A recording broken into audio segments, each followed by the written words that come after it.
গণকবর নদীতে ভাসিয়ে দেওয়া মরদেহ শনাক্ত হলে জুলাইয়ে গেজেটভুক্ত শহীদের সংখ্যা ১৪০০ ছাড়িয়ে যাবে বলে জানিয়েছেন আন্তর্জাতিক অপরাধ ট্রাইব্যুনালের চিফ প্রসিকিউটর আমিনুল ইসলাম। সকালে রায়ের বাজারে জুলাই শহীদদের গণকবর পরিদর্শনে গিয়ে তিনি এই কথা বলেন। জানান, শহীদদের শনাক্তে তদন্ত চলছে। গণহত্যার সঙ্গে জড়িতরা যত প্রভাবশালীই হোক, বিচারের মুখোমুখি করা হবে। বিস্তারিত আসিফ হাসানের প্রতিবেদনে।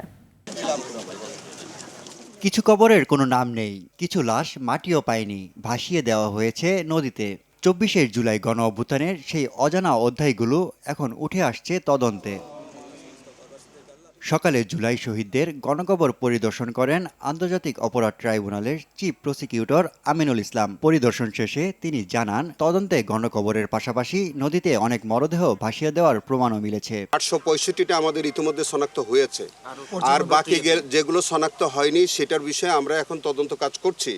তারই মধ্যে আজকের ১১৪টি জোরাইন কবরস্থানে, নারায়ণগঞ্জে, মাতোয়াইলে এবং মুন্সিগঞ্জে সেখানেও আমরা শনাক্ত করার চেষ্টা করছি সেখানে কতগুলো লাশ আছে।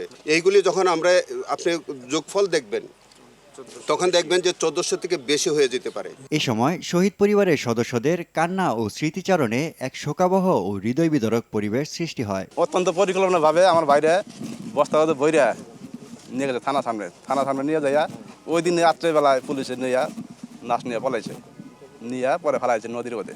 আমি জানতে পারি ১.৫ বছর পরে এই যে আমগুলো ডিএনএ টেস্ট করে কবরটা পাওয়াই দিছে।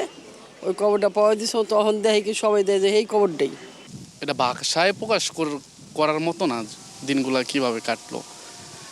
ধরেন এখন তো জুলাই মাস চলতেছে, এখন নানান লোক আসতেছে, নানান লোক খোঁজ খবর নিতেছে।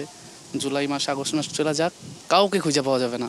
সরকারের কাছে দ্রুত ন্যায় বিচারের পাশাপাশি কবর সংরক্ষণে যথাযথ পদক্ষেপ নেওয়ার দাবি জানান শহীদ পরিবারের স্বজনরা।